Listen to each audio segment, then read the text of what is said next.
ಎಲ್ಲರಿಗೂ ನಮಸ್ಕಾರ. ಅಮ್ಮ ಭಾರತಿಯಮ್ಮ ಇದ್ದಾರೆ, ಸುದೀಪ್ ಸರ್ ಇದ್ದಾರೆ. ಯಾಕೆ ಗುರೈಸ್ತೀರಿ ನೀವು? ಆಮೇಲೆ ಮಾತಾಡ್ತೀನಿ ನಿಮ್ಮ ಬಗ್ಗೆ.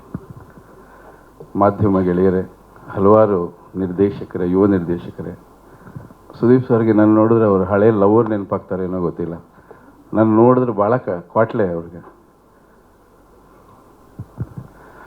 ವಿಷ್ಣು ಅನ್ನೋ ಹೆಸರಲ್ಲಿ ಪ್ರೀತಿ ಇದೆ, ವಿಷ್ಣು ಅನ್ನೋ ಹೆಸರಲ್ಲಿ ಭಾವ ಇದೆ, ಭಾವನೆ ಇದೆ, ಒಟ್ಟಾರೆ ಶಕ್ತಿ ಇದೆ. ಆ ಥರ ಒಂದು ಶಕ್ತಿಯನ್ನು ಇವರ ಚಿತ್ರಕ್ಕೆ ಬಳಸ್ಕೊಂಡು ವಿಷ್ಣು ಪ್ರಿಯ ಅನ್ನೋ ಒಂದು ಸುಂದರವಾದ ಶೀರ್ಷಿಕೆಯನ್ನು ಇಟ್ಕೊಂಡು 90ರ ದಶಕದ ಅದ್ಭುತವಾದ ಒಂದು ಕಥೆಯನ್ನು ನಿರ್ದೇಶಕ ಕುಮಾರ್ ಅವರು ನಮ್ಮ ಮಿತ್ರರಾದ ಕೆ ಮಂಜು ಅವರಿಗೆ 48ನೆಯ ಚಿತ್ರವನ್ನಾಗಿ ಕೊಡುಗೆ ಕೊಟ್ಟಿದ್ದಾರೆ. ಅಭಿನಂದನೆಗಳು. ಹಾಡುಗಳನ್ನೆಲ್ಲ ನೋಡಿದ್ವಿ, ಕೇಳಿದ್ವಿ. ಕಣ್ಣಿಗೆ ಮನಸ್ಸಿಗೆ ಮುದ ಕೊಡುವಂಥ ಅತ್ಯುತ್ತಮವಾದ ಗೀತೆ. ಶ್ರೇಯಸ್ ಹೆಸರಲ್ಲಿ ನಮ್ಮೇಶ್ ಹೇಳ್ದಾಗೆ ಹೆಸರಲ್ಲೇ ಶ್ರೇಯಸ್ ಇದೆ. ಪ್ರತಿಭಾವಂತ ಹುಡುಗ, ಭವಿಷ್ಯದ ಪೈರು ಅಂತ ಹೇಳಕ್ಕೆ ಇಷ್ಟಪಡ್ತೀನಿ. ಶ್ರದ್ಧೆ ಭಕ್ತಿ ಹೆಚ್ಚು. ಯಾಕೆಂದರೆ ಇತ್ತೀಚೆಗೆ ನನ್ನ ಜೊತೆಲಿ ಕೆಲಸ ಮಾಡಿದರು, ಅದು ಇನ್ನೊಂದು ಪ್ರೆಸ್ ಮೀಟಲ್ಲಿ ಮಾತಾಡೋಣ. ನನ್ನ ಅನುಭವವನ್ನು ಹೇಳ್ತೀನಿ. ತುಂಬ ಕಾಳಜಿ ಇರ್ತಕ್ಕಂಥ ಹುಡುಗ. ಬೆಳಿಗ್ಗೆ ನನಗಿಂತ ಮೊದಲು ಸೆಟ್ಟಿಗೆ ಬರ್ತಾರೆ ಇವರು. ನನಗಿಂತ ಮೊದಲು ಸೆಟ್ಟಿಗೆ ಬಂದವರು ಇಬ್ಬರೇ, ಒಬ್ಬರಲ್ಲಿ ಕೂತಿದ್ದಾರೆ. ಹೆದರಿಸ್ತಾ ಇದ್ರು ಅವ್ರು. ನನಗಿಂತ ಮೊದಲು ಸೆಟ್ ಕಾರಲ್ಲಿ ಬಂದು ಕೂತ್ಕೊಂಡು ನಿದ್ದೆ ಮಾಡೋರು ಅವರು. ಸಮಯನೇ ಹೇಳ್ತಿರ್ಲಿಲ್ಲ, ನೀವು ಬಂದು ಕಾಯ್ತಿದ್ರಿ. ಅದಾದಮೇಲೆ ಶ್ರೇಯಸ್ಸು. ಯಾಕೆ ಈ ಮಾತು ಹೇಳ್ತೀನಿ ಅಂದರೆ, ನಮ್ಮ ವೃತ್ತಿಯಲ್ಲಿ ನಮಗೆ ಭಕ್ತಿ ಇದ್ದಾಗ, ಶ್ರದ್ಧೆ ಇದ್ದಾಗ, ಆ ಕೆಲಸದಲ್ಲಿ ನಾವು ಏನನ್ನಾದರೂ ಸಾಧಿಸಬೇಕು ಅಂತಿದ್ದ ಪ್ರತಿಯೊಬ್ಬರು ಕೂಡ ಕೆಲಸಕ್ಕೆ ಮೊದಲೇ ಹಾಜರಾಗ್ತಾರೆ. ಶ್ರೇಯಸ್ಸಲ್ಲಿ ಆ ಎಲ್ಲ ಗುಣಗಳನ್ನು ನಾನು ಕಂಡೆ. ಈ ಚಿತ್ರ ದೊಡ್ಡ ಯಶಸ್ವಿ ಆಗಲಿ ನಾವೆಲ್ಲ ನಿರೀಕ್ಷೆ ಮಾಡ್ತಾ ಇದ್ವಿ. ಯಾಕೆಂದರೆ ಬಹಳ ವರ್ಷಗಳ ನಂತರ ಒಂದು ಪ್ರೇಮ ಕಥೆ ಬರ್ತಾ ಇದೆ. ಹಲವಾರು ಜಾನರ್ ಸಿನಿಮಾಗಳೆಲ್ಲ ನಮಗೀಗ ಬರ್ತಾ ಇದೆ. ಈ ರೀತಿಯ ಚಿತ್ರ ಬಹಳ ವಿರಳ ಈಗ ಸದ್ಯಕ್ಕೆ. ಈ ಚಿತ್ರ ಯಶಸ್ವಿ ಆಗಲಿ ಅಂತ ನಾನು ಹೃದಯ ತುಂಬಿ ನಾನು ಆಶಿಸ್ತೀನಿ. ಜೊತೆಯಲ್ಲಿ 48 ಸಿನಿಮಾ ಮಾಡಿದಂಥ ಕೆ ಮಂಜು ಅವರಿಗೆ ಅಭಿನಂದಿಸ್ತೀನಿ. ಯಾಕೆಂದರೆ ನಿರ್ಮಾಣ ಸಂಸ್ಥೆಗಳು ಉಳ್ಕೊಳ್ಳೋದಿಲ್ಲ. ಈಗ ಶುಕ್ರವಾರ ಒಂದೊಂದು ನಿರ್ಮಾಣ ಸಂಸ್ಥೆ ಬರುತ್ತೆ, ಎಲ್ಲಿ ಹೋಗುತ್ತೆ ಅಂತಲೇ ಗೊತ್ತಿಲ್ಲ.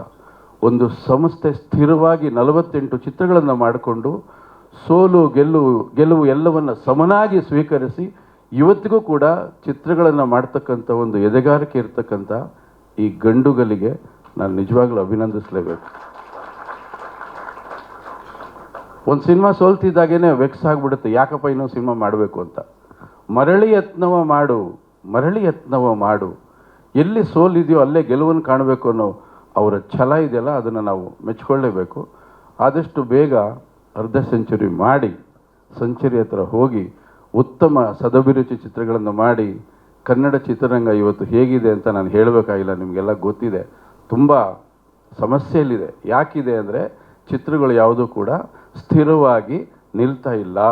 ಎಲ್ಲೋ ಅಪರೂಪಕ್ಕೆ ಒಂದು ಸುದೀಪ್ ಅವ್ರ ಚಿತ್ರ ಬರ್ಬೋದು, ಇನ್ನೊಂದು ಸ್ಟಾರ್ ಚಿತ್ರ ಬರ್ಬೋದು. ಉಳಿದಂತೆ ಬೇರೆ ಸಮಯಗಳಲ್ಲಿ ಚಿತ್ರಗಳು ನಿಲ್ತಾ ಇಲ್ಲ. ಹಲವಾರು ಕಾರಣಗಳಿದೆ.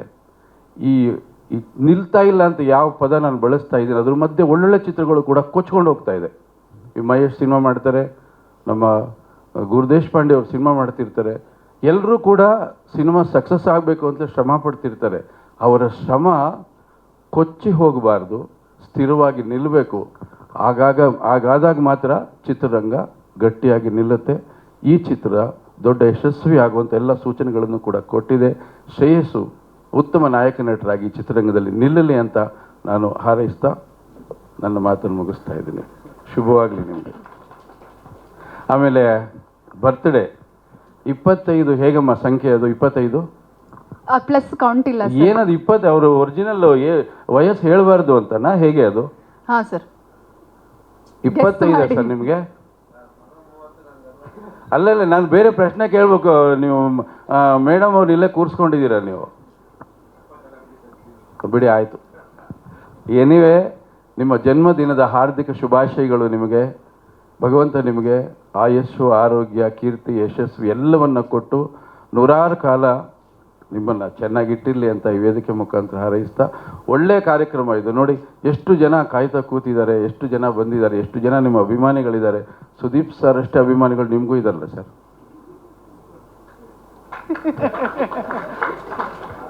ನಾನು ಇದಕ್ಕೆ ಕಾಯ್ತಾ ಇದ್ದೆ. Thank you very much. ನಿಮ್ಮನ್ನು ಇಲ್ಲಿ ಕಾದೆ ನಾನು, ನನ್ನ ತಳ್ಬಿಟ್ರಿ ನೀವು ಅಲ್ಲಿಂದ. ಇರಲಿ, ಆಯಿತು. Thank you. ಮತ್ತೊಮ್ಮೆ ಸುದೀಪ್ ಸರ್ ಅವರಿಗೆ ಧನ್ಯವಾದಗಳನ್ನು ಹೇಳ್ತಾ ಈ ಕಾರ್ಯಕ್ರಮಕ್ಕೆ ಬಂದು ಕಾರ್ಯಕ್ರಮನ ಟ್ರೈಲರ್ ರಿಲೀಸ್ ಮಾಡಿದ್ದೀರಾ. Thank you. ಒಳ್ಳೆಯದಾಗಲಿ, ಶುಭವಾಗಲಿ.